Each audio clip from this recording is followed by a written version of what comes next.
Today I'm going to show you the cheapest fertilizer for your garden if you need some nitrogen. It's Bree here at Blossom and Branch, and today talking about what I'm using for fertilizers. Let's go. If you've happened to get your hands on a copy of the book, you know that I actually don't tend to use a lot of fertilizers. Instead, what we do is we rely on regenerative practices like we talk about in the book, ones like building organic matter, cover cropping, building the soil life, etc., etc. However, there can be times when it is helpful to fertilize. So, for example, if I haven't had a chance to get a nitrogen-fixing cover crop into my soil, or if I'm growing my perennials, so for example, my peonies and my roses, because I can't really do very easily anyway a cover crop around those types of plants because it's difficult to terminate them. So in those cases, yes, I do use the fertilizer. Today, I'm going to use a few different ones and kind of talk you through what it is that I use. Now, of course, in general, it's always best practice to get a soils test whenever you're going to be mending your soil because things can happen. So let's say that you are mostly fertilizing with compost, for example. Compost is actually really not a fertilizer. It is really more of an amendment. So good for bolstering soil life, good for adding organic matter, not so great for fertilizing because what happens with compost is the nitrogen is low. Now there is some, but the content is pretty low. And what instead can happen is that by the time you add enough compost for it to give you enough nitrogen to be a fertilizer, then you've added a lot of phosphorus. And a lot of our soils already are pretty high in phosphorus, and especially if you've used things like bloom fertilizers in the past or animal-based manure compost. So phosphorus can be present in those things. And phosphorus is pretty immobile in the soil. That means that it doesn't really move very easily or rapidly. So if you have high phosphorus buildup in your soil, it's going to be like that for a while. So you don't want to be adding a bunch of compost as your fertilizer because that's going to lead to high phosphorus levels. So that's one reason why you might want to get a soils test. Now, I only soils test really once every few years or if I'm in a new spot in the garden and I'm not sure what it quite looks like. But as I'm implementing regenerative practices all over different garden beds, things like cover cropping, mulching, I don't really have to think about fertilizing that often. The soil life mineralizes the existing nutrients in that organic matter and it helps turn it into the fertilizer, whatever it is that the plant needs. But every few years, it can be helpful to do a little test and to see how your soil is doing. I prefer to do the Haney soils test. I've talked about it before. I talk about it in the book. I'll link it down below. It can be helpful every once in a while, but as a general rule, I don't soils test every year. I think it's excessive for home gardeners, to be quite honest. And typically what I've found, at least in my heavy clay soil, is that I don't really need to be adding a lot. So clay soil tends to hold on to a lot of nutrients because it's not leaching a lot. Compare that with sandy soils that like to leach a lot of water, that are kind of more like a sieve, and things tend to run out from that more quickly. So a sandier soil is typically going to need a little bit more in terms of amending for macro and micronutrients than a clay soil. So for me, usually all I have to add is nitrogen. So if I haven't had a chance to soil test, if I already know that my phosphorus levels are high, if I just need really like a little quick hit of nitrogen, then my go-to is alfalfa fertilizer. I mixed up a batch. Let's go take a look at it. For the ease of today, I'm going to show you just how quick and easy it is to mix it up. I have bought a lot of this, so fertilizer prices are through the roof. So if you are thinking you're going to be buying like your regular whatever fertilizer that you use, it's probably going to get a little bit more expensive soon. So this is a good little hack to have. This is alfalfa pellets. You can see these are actually just the regular from the feed store, used to feed sheep and horses, just like hard little pellets, usually used for animal feed. It's pure alfalfa. If I did not incorporate cover crops and I just relied on alfalfa for my fertilizer, I would probably be wanting to use organic alfalfa pellets because alfalfa can have a buildup of pesticides. It is one that a lot of that is used on, unfortunately. And so if you're using it over and over again in your garden, it could build up and lead to issues. But I've always used the non-organic pellets. It hasn't been a problem for me. And what I do with them is very easy. The night before I'm going to apply it, and this alfalfa fertilizer I usually apply basically just before I plant, maybe a couple days before I plant. And so when I know I'm going to do that, I grab a wheelbarrow, I pour a bag of the alfalfa pellets in, and I add 5-gallon buckets of water and let it sit overnight. I'll usually also throw in, this is what it looks like when it's done. You can see it's nice and granular now. And I'll usually often throw in like a little bonus, some mycorrhiza, some azospirillum, some of those inoculants that I've mentioned before, just to kind of give this a little bit of life. And sometimes you can add some molasses. I'll link the video below where I show kind of mixing all of this up, but it can be very simple. You don't have to be very complicated with it. Of course, little Miss Soil Life over here. I mentioned in the spring that I already inoculate all my seeds. So everything that I'm gonna be planting in here has been inoculated at seed starting stage with azospirillum, mycorrhiza. It also will get a dip at planting time. So I'll show you that next week as we're planting in all of our plugs. I've shown it before, it's also in the book, but we do that little compost dip. So take some water, mix a little compost in there, throw a little, if you've got some, you know, some of these cool amendments. So things like the ones from Just Good Soil or from Advancing Eco Agriculture, you could throw some of this into that dip and just dip it when you are planting out your seedlings. It can be that simple. It can be that simple. The other one I'm going to be using today is this one. This is another one from Just Good Soil. It's called Sprout. This is a 851. So I'm going to be using this in my peony field because this does have phosphorus.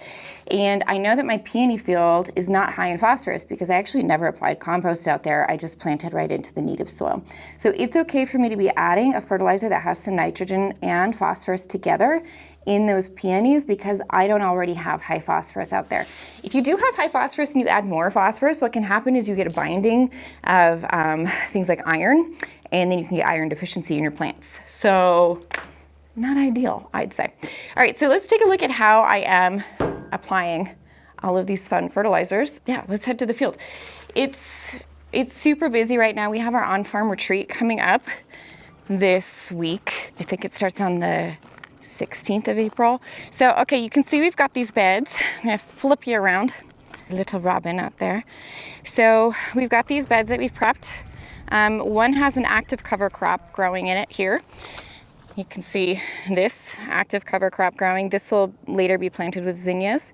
And then we actually have one cover crop here that was terminated, winter killed.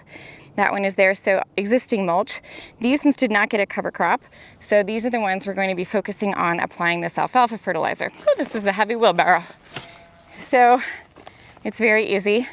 All I'm gonna do is, because now this is nice and kind of powder form, I just kind of eyeball it, to be totally honest with you. Alfalfa is a slow release fertilizer. Highly unlikely that I can burn my plants with alfalfa. Of course, I never wanna add too much nitrogen, but it also has a growth hormone in it, a natural plant growth hormone, and that is going to give our plants a little boost as well. So you can see I'm just kind of tossing this over the surface. I'm going to come along after and just loosely mix it in to the soil.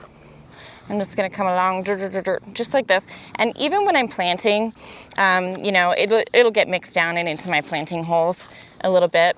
If you wanted to do a broad fork at this stage, this would probably be a good time. It would just help it kind of get mixed down and into the soil a little bit. If you really wanted to conserve your alfalfa, then you could just put a little bit in each planting hole, which is something that I do with our wool pellets or sheep manure. You know, I will actually just put one little sheep manure pellet or a few wool pellets directly into the planting hole right at the bottom instead of doing this, because it's just a much more direct way, of course, to get that fertilizer right down where it needs it. But I would only do that with something that was slow release and that's not going to burn the plant. So, you know, chicken manure would be too hot to put directly in your planting hole. All right, if you've already planted, I'm gonna go down here. I actually didn't have a chance to put some of this on before I planted my other crops, so let's go take a look at those. So I have a couple of options. One is that I can just manually mix in a little bit of alfalfa here. So I would just grab a handful of this stuff and come down here. Let's take a look. I've got my stalk. So I could just, you know, scatter over the top here and mix in, or I could do like we do when we're planting corn. We do a little furrow right next to it and then sprinkle our fertilizer right into that little furrow and close it up. That would also work. And then another option is I could use some of this granular stuff. I'm not going to, just because this is an area that I know is high in phosphorus. So I want to use just nitrogen in this space. but I could take some granular and sprinkle it over the top. Now, because I water with drip irrigation and I'm in a very dry climate, if I am using granular, what I'll do is I'll usually try to focus it right around where my drips are, so that as my drip goes down, it mixes with whatever that fertilizer is, and it gets it down and into the soil. So that's that for the annuals. Now for the peonies, I actually like to mix a little bit of both. So I am going to take some of my alfalfa. I have my peonies mulched. Now I'm walking with my camera. I do have my peonies mulched, and so what I have to do is I kind of have to scooch that mulch aside to fertilize. Not a big deal. I usually just weed them at the same time, honestly. So let's take a look. So again, mulched. We're just starting to come up here. This is the great time to be fertilizing. And I'm going to kind of clear away.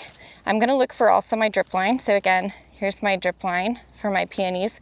I'll clear away a little bit of this mulch. And then I'm going to kind of mix this in. You don't have to go right up next to the plant either. You could go a little bit further out, kind of where actually the roots are a little bit further out, actually. Not quite right up next to it. So kind of going all the way around with that. And then my granular, and this has, again, it's got lots of different living amendments in here. So we've got mycorrhiza, we've got trichoderma, beneficial bacteria in this. So I'm gonna apply this.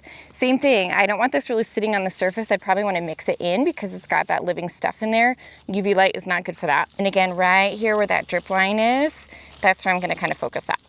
Yeah, I got a lot of peonies here to fertilize. And I'm gonna do this with my roses as well. So kind of same thing. Again, if you just need the nitrogen, just go for that alfalfa. It's so affordable, especially when you compare it to, you know, the chemical-based fertilizers. And it's got a little organic matter in there too. So anytime we can do a fertilizer, I always like to supplement it with, you know, like an actual chunk of something, because this is going to provide organic matter for the microbes to break down in the soil. So it's not just like liquid fertilizer is my least favorite of all the things. You know, I will occasionally use like fish emulsion, but whenever I can, I like to add something that has a little bit of organic matter in there as well. All right, quick and dirty video today. I will see you guys around here next time at the farm. Hit me with any questions below. See ya.